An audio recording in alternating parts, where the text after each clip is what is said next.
Vós jovens, vós moças e rapazes, louvai todos o nome do Senhor. Salmo 148, um bom dia. Em nome do Pai, do Filho e do Espírito Santo. Amém. Recorramos sempre à poderosa intercessão de Maria Santíssima, nossa Mãe, e de São José, o Justo.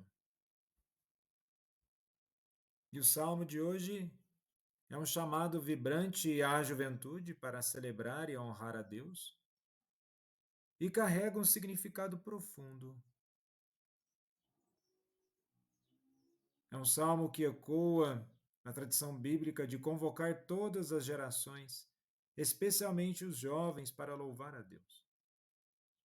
Exorta todos os seres criados a louvarem o Senhor.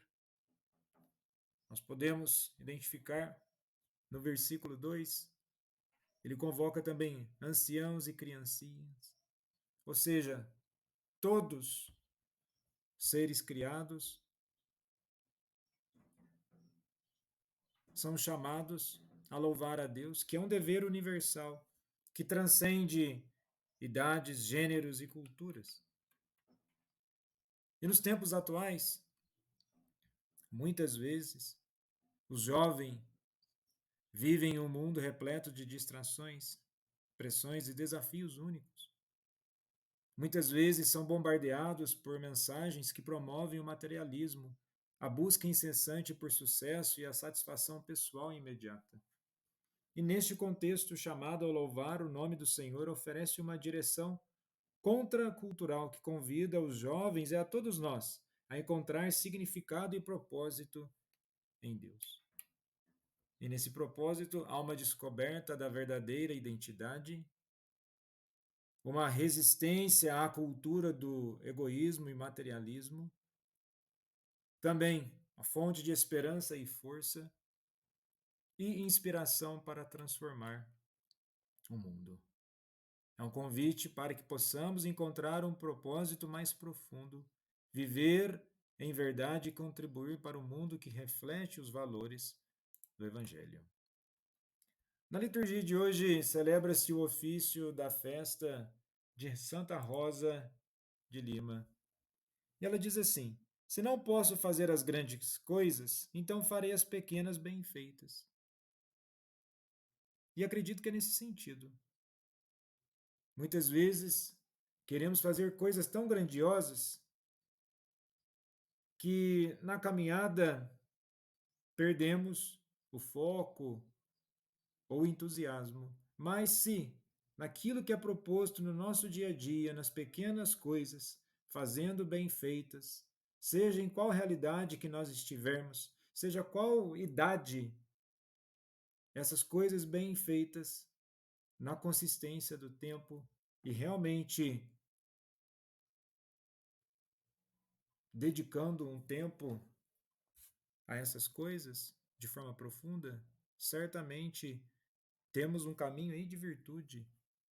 Então, praticar as coisas pequenas bem feitas é um exercício espiritual de transformação.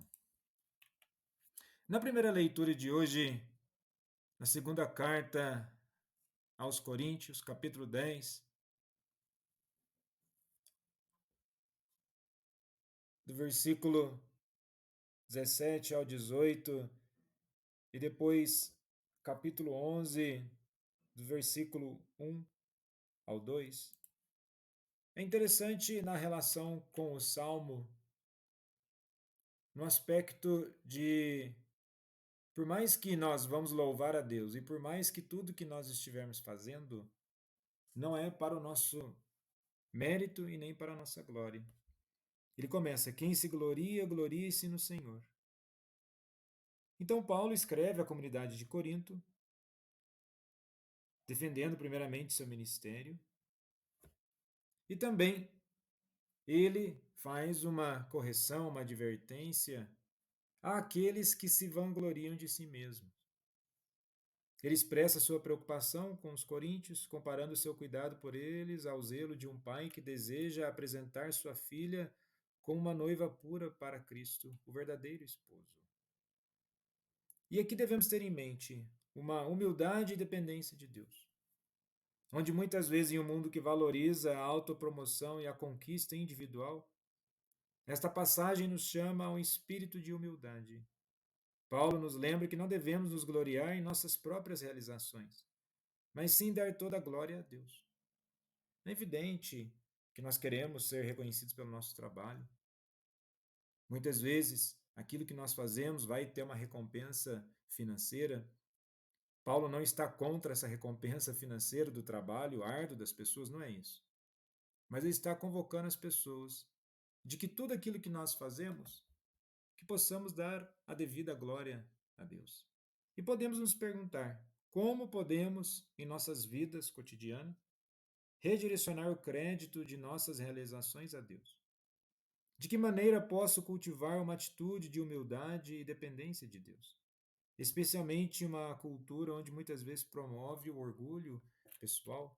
É preciso, de fato, distanciarmos e desgarrarmos de ideias orgulhosas e egoístas, pois isso nos distancia de Deus e, nos distanciando de Deus, certamente nos distancia de nossos irmãos. E no Evangelho de hoje, em Mateus 13, dos versículos 44 ao 46, temos uma parábola para explicar a natureza do reino dos céus. As parábolas do tesouro escondido e da pérola de grande valor fazem parte desse conjunto de parábolas e oferecem uma visão sobre o valor inestimável do reino dos céus e a resposta radical que ele exige. O tesouro escondido, onde o homem encontra o tesouro e reconhece imediatamente seu valor. Isso no versículo 44. E nos versículos 45 e 46, a segunda parábola aqui complementa a primeira, apresentando um negociante que procura pérolas. Quando encontra uma pérola de grande valor, ele também vende tudo que possui para adquiri-la. E o que nós podemos olhar para nossas vidas e tirar como lição? O que nós estamos dispostos a sacrificar para seguir a Cristo e fazer parte do reino de Deus? Será que nós conseguiríamos reconhecer o tesouro e a pérola?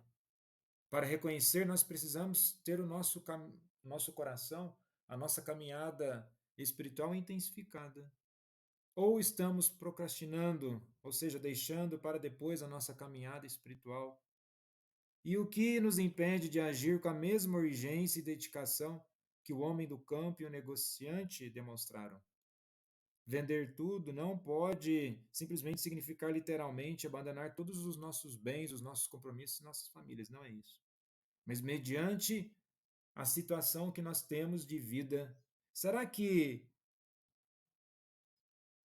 sacrificar tudo não seria aqui abandonar velhos hábitos, pecados, ou até mesmo planos e ambições que não estejam alinhados com a vontade de Deus? Devemos refletir sobre isso. O processo de humildade passa por aí. Abandonar aquilo que não nos faz bem para que possamos verdadeiramente crescer em Cristo. Santa Rosa de Lima, rogai por nós. Jesus, manso e humilde de coração, fazei o nosso coração semelhante ao vosso.